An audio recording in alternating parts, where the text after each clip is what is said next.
Okay, class, we're going to finish up this. This was session 8. This is part 4. We handled quite a bit at this point. We talked about the war down in the Battle of New Orleans, which was really interesting. We've talked about the industrialists. Andrew Jackson will walk onto the histories, will walk onto the pages of history.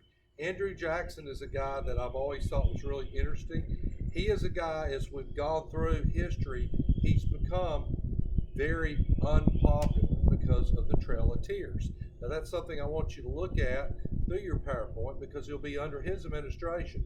But when he is that general that sends that group of guys, those sharpshooters out of Kentucky and Tennessee, he goes down to New Orleans, he gets up with Lafitte the pirate, and then they will defeat the British in this famous battle. And he's kind of an interesting guy. Always remember that his protege, the guy that worked under him, the guy that really considered him a hero, was old Sam Houston. Like I said, this is the first time you'll see him step onto history. We talked about the industrialist. We talked about the textile factories coming out of England. Where did they go to? Did they go to the south? No, they didn't go to the south. They went to the north. And they will begin to build textile factories in the north. What's going on in the south? Well, we talked about that. Eli Whitney, he comes down with the cotton gin. The cotton gin, although Eli Whitney takes a real beating in history because people say, well, because of him, he is the reason slavery prospered. Eli Whitney, I've always defended him, guys. He was just an inventor.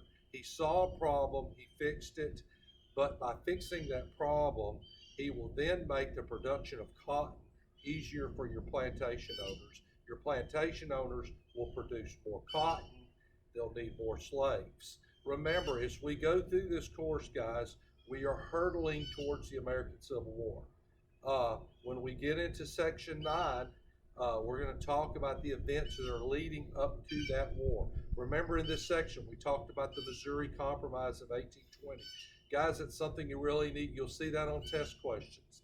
The Missouri Compromise, all these different compromises, what they amounted to, guys, is after that Louisiana Purchase, okay, remember you got the 13 colonies, your Louisiana Purchase, Americans began to move westward. And every state, when Missouri will come in, when Kansas comes in, when Nebraska comes in, every state that will be brought into the Union, the argument is, will it be a free state or a slave state? And that will be a constant argument. One of the things that I'll point out to you, and I've always believed, is one of the factors in the American Civil War is we did not have really good leadership, I don't think, at the Capitol or the White House. Because all these things, guys, what they did, and remember, if you don't know history, you're doomed to repeat it. And this is an important thing to remember. As we had problems in our nation, instead of addressing these problems, they had like the Missouri Compromise. They're going to have all these little Band-Aid programs. Remember, that's a Mr. Offer term. A Band-Aid program is a little program that you can take that little Band-Aid, stick it on your leg. But you know what, guys? If I'm out there working and I'm cutting my leg with a chainsaw and I stick a little Band-Aid on there, it probably will get me down the road about 5 minutes. And eventually Mr. Offer won't be here anymore. These were Band-Aid programs. They were not built to stop and to address the problem. Remember, guys, everything we're doing in this course from here on out, our country is hurtling towards that American Civil War. It is, we're going to it full force. So I hope you have enjoyed this section. We've been outside for this one.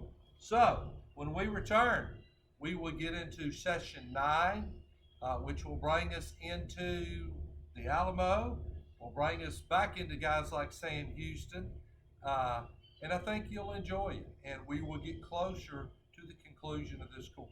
We'll see you then.